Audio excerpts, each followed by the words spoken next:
mengenai Yusuf meninggal. Ya.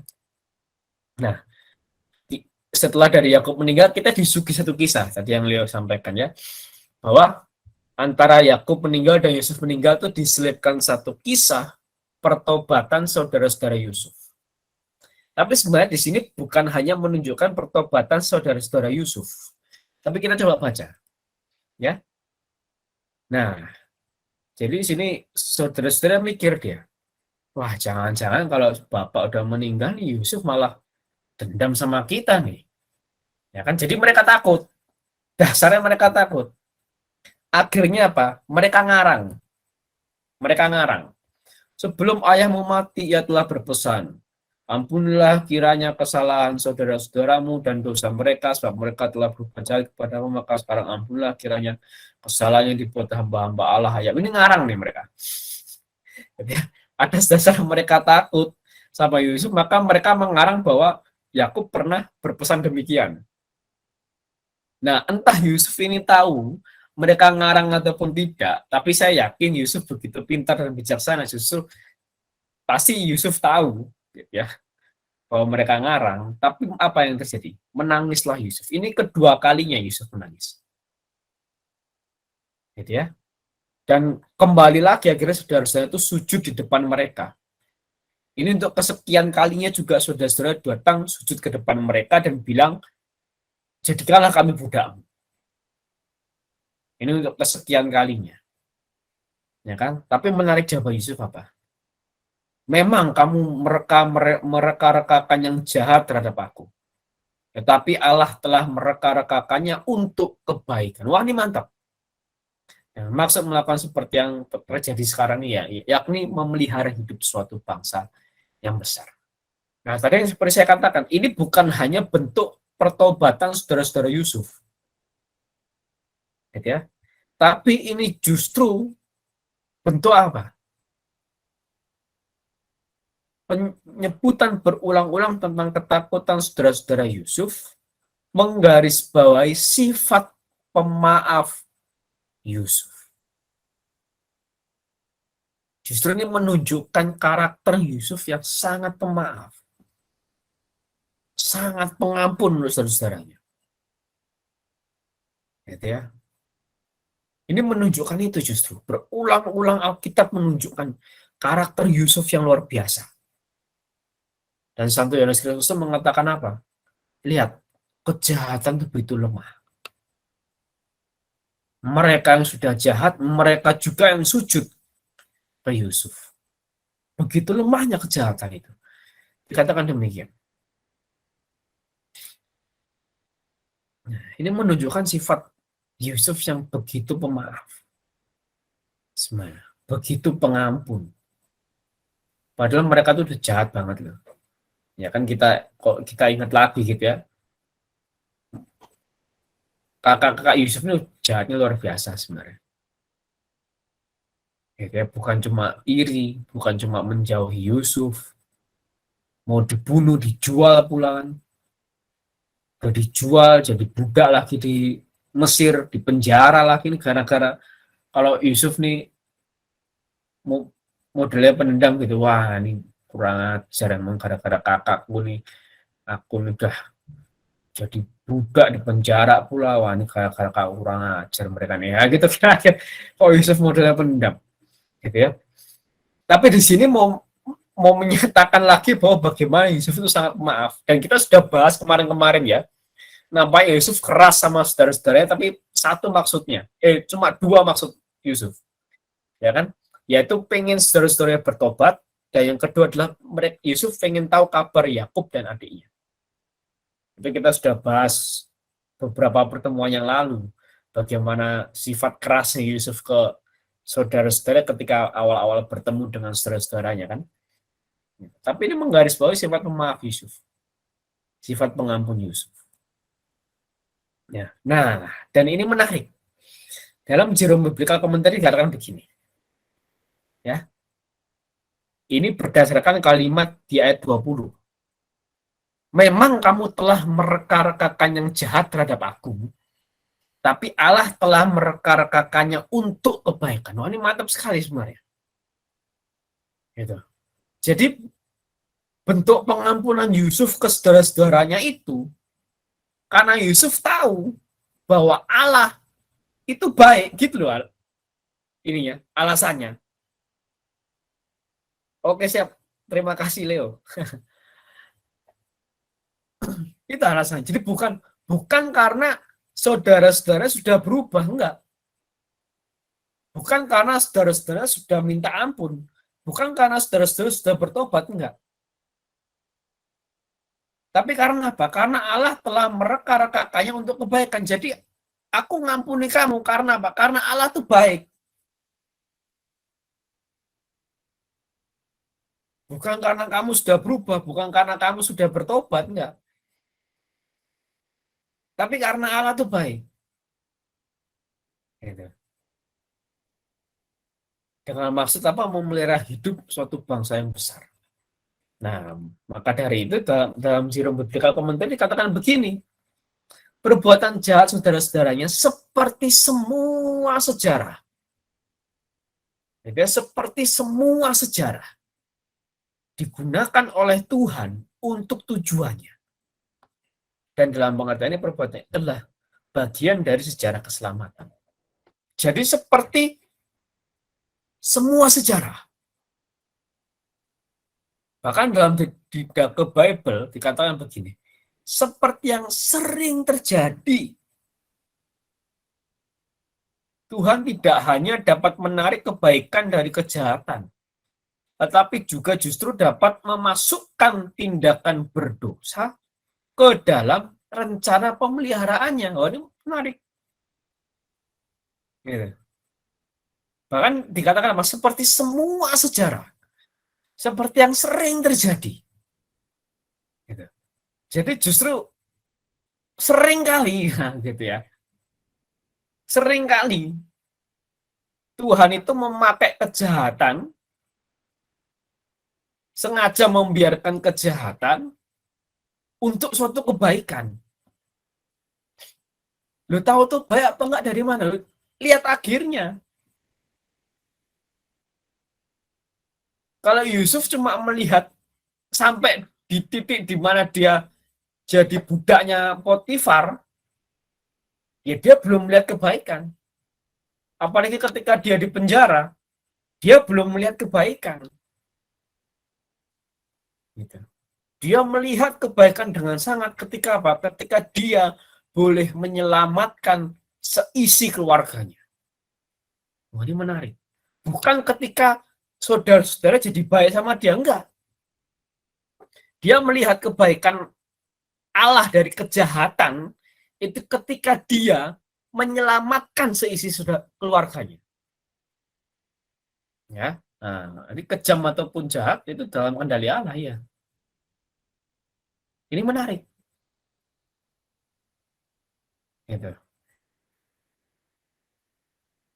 Ini dan dalam didata Bible ya ini sangat persis seperti peristiwa pengorbanan Tuhan Yesus. Gitu. Dari peristiwa salib mana ada yang baik? Kalau kita lihat kan pengkhianatan Yusuf, murid-muridnya semua meninggalkan dia, penolakan bang orang Israel, orang Yahudi, rencana jahat para imam dan ahli Taurat, pasukan Romawi yang menghajar dan menyalib dia. Mana ada yang baik? Tapi justru itu Tuhan pakai untuk menyelamatkan seluruh umat manusia.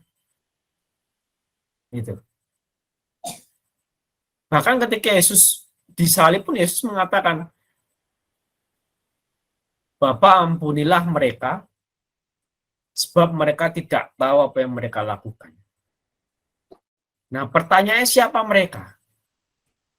Ketika Tuhan Yesus mengatakan, Bapa ampunilah mereka, sebab mereka tidak tahu apa yang mereka lakukan. Pertanyaannya siapa? Mereka itu siapa maksud Tuhan Yesus? Yang dimaksud Tuhan Yesus mereka, itu adalah mulai dari Yudas yang mengkhianati dia, murid-muridnya yang meninggalkan dia, para imam dan ahli Taurat yang merencanakan pembunuhannya, para pasukan yang menghajar dan mensalib dia, Pontius Pilatus yang memutuskan keputusan salib atas Yesus, itu Tuhan Yesus minta pengampunan atas mereka. Maka ketika saya sering ngobrol sama istri saya gitu ya, mengenai Yudas gitu ya, saya selalu bilang gini, Yudas sama Petrus tuh nggak ada bedanya sebenarnya. Yudas menjual Yesus, dan maksud Yudas adalah supaya imam besar itu bertemu dengan Yesus, bukan maksud untuk supaya Yesus disalibkan sebenarnya.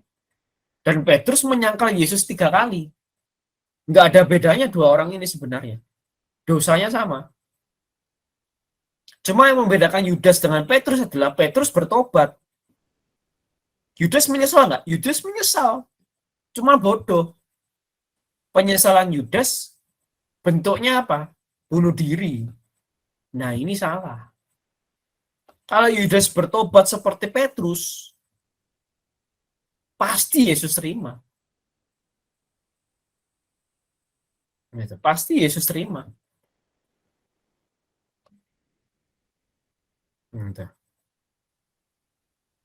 Nah, itu masalahnya. Ya kan? Sama-sama pengkhianat, nggak ada bedanya dua orang ini, Yudas sama Petrus nggak ada bedanya, beda tipis mereka ini. Yang paling membedakan itu Petrus bertobat, Yudas nggak bertobat, menyesal tapi bunuh diri. Nah, itu salahnya. Sedangkan Petrus bertobat, itu berkumpul kembali dengan para murid, itu kan. Nah, itu ya, sejahat-jahatnya kita, Tuhan masih kasih kesempatan kalau kita mau tobat itu sebenarnya.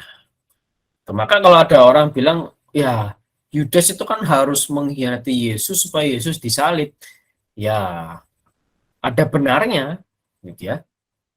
Bahwa Yudas berperan dalam penyaliban Yesus, dengan kata lain berperan dalam keselamatan dunia, ada benarnya, gitu. Maka seandainya Yudas bertobat, sudah selesai, pasti tangan Yesus terbuka lebar untuk Yudas. Gitu. Nah, itu menariknya sebenarnya mengenai Yusuf ini. Jadi Yusuf itu ngerti sekali kedaulatan Tuhan, tuh Yusuf itu ngerti sekali. Nah, yang terakhir adalah warisan iman. Nah, ini tadi ya, warisan iman Yusuf. Jadi seperti yang Yakub katakan, gitu kan? Nah, ya, tobat perlu keberanian. Seperti yang Yakub katakan, Yakub pun juga ingin dikuburkan di tanah Kanaan, sama seperti Yusuf. Ya kan? Tidak lama lagi aku akan mati, tentu Allah akan memperhatikan kamu dan membawa kamu keluar dari negeri ini ke negeri yang telah dijanjikannya. Ya, nah tentu Allah akan memperhatikan kamu. Maksud memperhatikan kamu ini apa? Ini membawa kamu keluar dari negeri ini ke negeri yang dijanjikannya. Pada waktu itu kamu harus membawa tulang-tulangku dari sini kemana? Ke negeri yang dijanjikannya, ke tanah Kanaan. Jadi Yusuf masih mewarisi pengajaran Yakub. Yakub dari mana? Yakub dari Ishak. Ishak dari mana? Ishak dari Abraham. Itu begitu suksesinya, gitu ya. Atau periwayatannya kira-kira begitu. Nah, dan ini sama seperti Yakub, pada saat yang sama mereka mengantisipasi kejadian keluaran dan pemenuhan janji Tuhan. Ya, mereka mempersiapkan atau mengantisipasi atau menubuatkan mengenai keluaran.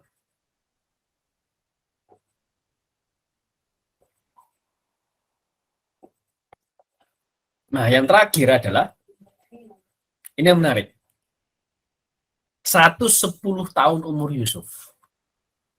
Ya, ini penutup ayat terakhir dari kitab Kejadian, atau dalam bahasa Ibrani Sefer Bereshit, kitab Kejadian, dikatakan bahwa kemudian matilah Yusuf berumur 110 tahun, mayatnya dirempah-rempahi atau dimumikan atau diawetkan dan ditaruh dalam peti mati di Mesir.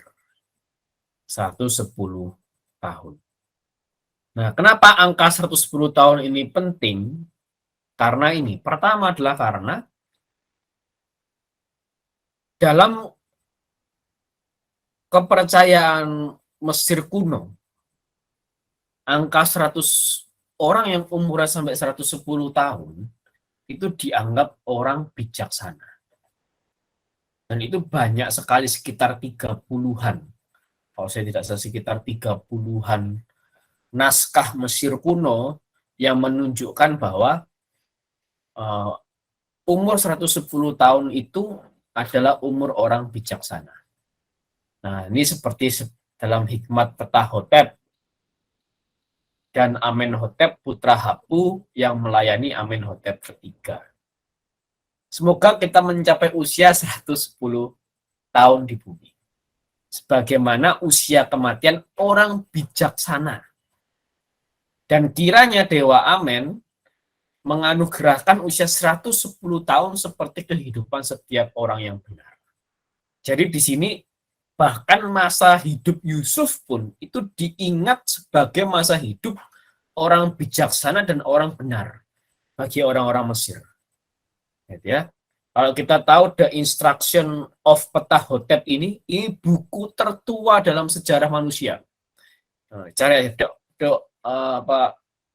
the oldest book ever. Nah, gitu ya. Ini keluar nih, The Instruction of Ptahhotep. Ini keluar nih. Ini menarik sekali. Itu yang pertama. Lalu yang kedua apa? Yang kedua menunjukkan betapa besar kasih karunia Tuhan pada Yusuf. Kenapa? Karena ini 110 tahun akibatnya apa? Dia menjadi gubernur seluruh Mesir, seluruh negeri Mesir selama berapa? 80 tahun. Jadi Yusuf itu jadi, ini bukan gubernur lebih tepatnya, Perdana Menteri seluruh Mesir itu 80 tahun. Ya, Santo Yohanes Kristus itu mengatakan demikian. Lihat, Yusuf memegang kendali penuh atas Mesir selama 80 tahun.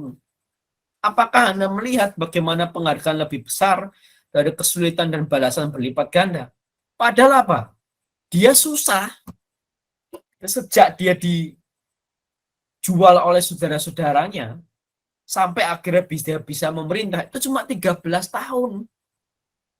Jadi dia dijual sama saudara-saudaranya, dibeli orang, jadi budaknya orang Midian, terus jadi budaknya orang Mesir, jadi budaknya Potifar, terus dia dipenjara, sampai akhirnya dia diangkat jadi Perdana Menteri, itu cuma 13 tahun. Dia itu mengalami kesusahan, mengalami penderitaan cuma 13 tahun. Bandingkan dengan 80 tahun dia memegang kendali atas Mesir, kan jauh sekali gitu. Nah, inilah kenapa makanya Yusuf bilang, "Ya, kamu mereka-rekakan yang jahat kepada aku, ngerti, kamu jahat sama aku. Tapi Allah mereka-rekakannya untuk kebaikan." Gitu. Karena dia cuma susah cuma 13 tahun. Tapi dia memegang kuasa atas Mesir itu 80 tahun lamanya. Gitu. Dan kita sudah pernah bahas ya, waktu itu saya membahas teman saya Jos waktu itu ya, menyampaikan bagaimana bangsa Hyksos dan sebagainya macamnya. Kita tahu ya, setelah Yusuf meninggal, tidak lama setelah itu dinasti Hyksos di Mesir hancur. Ya, itu menarik.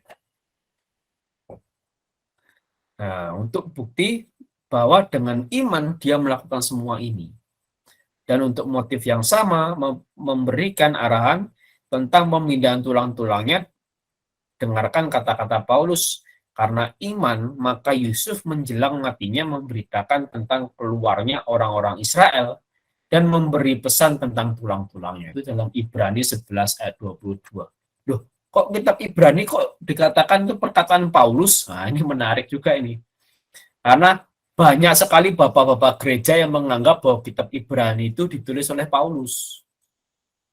Setahu saya hanya satu bapak gereja yang menolak, yang menilai bahwa kitab Ibrani tidak ditulis oleh Paulus itu hanya Santo Hieronymus atau Santo Jerome.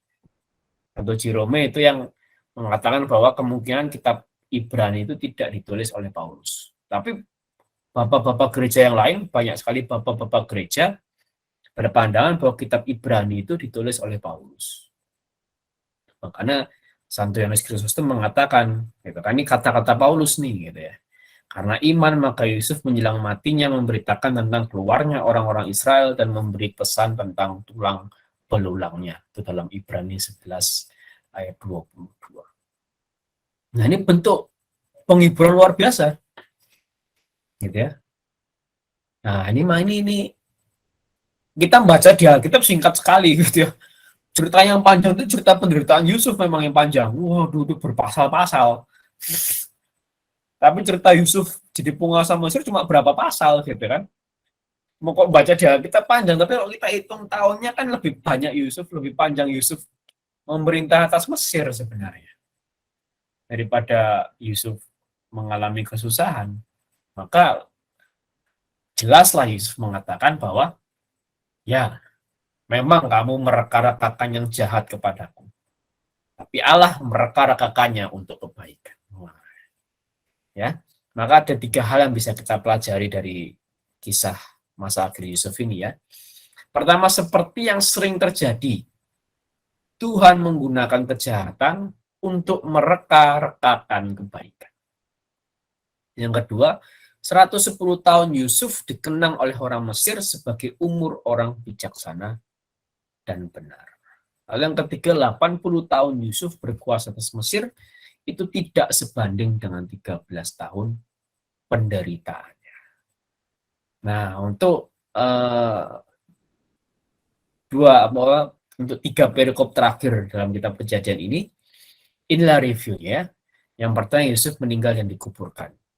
Seperti Yakub yang memegang teguh janji dan pengajaran Allah kepada kakeknya Abraham dan ayahnya Ishak, demikianlah kita juga harus memegang teguh janji dan pengajaran Tuhan Yesus Kristus kepada para rasul yang diwariskan oleh para bapak gereja.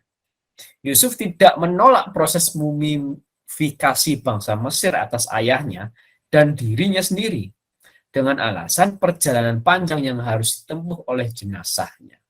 Sekalipun proses mumifikasi Mesir berhubungan dengan kepercayaan atau agama bangsa Mesir. Penghormatan Rajawi atas Yakub adalah bentuk penghiburan terakhir dari Tuhan atas Yakub karena karakternya yang luar biasa. Pemindahan jenazah Yakub ke Kanaan sudah menggambarkan pembebasan bangsanya dari Mesir di kemudian hari. Lalu tentang Yusuf meninggal itu seperti yang sering terjadi, Tuhan menggunakan kejahatan untuk mereka-rekakan kebaikan. 110 tahun Yusuf dikenang oleh orang Mesir sebagai umur orang bijaksana dan benar. 80 tahun Yusuf berkuasa atas Mesir tidak sebanding ya atau kasih karunia Allah, kebaikan yang Yusuf rasakan itu tidak sebanding dengan 13 tahun penderitaannya. Itu tentang penutup dari kitab Kejadian malam hari ini. Tapi seperti yang disampaikan tadi bahwa tidak hanya di sini, saya akan bahas juga mengenai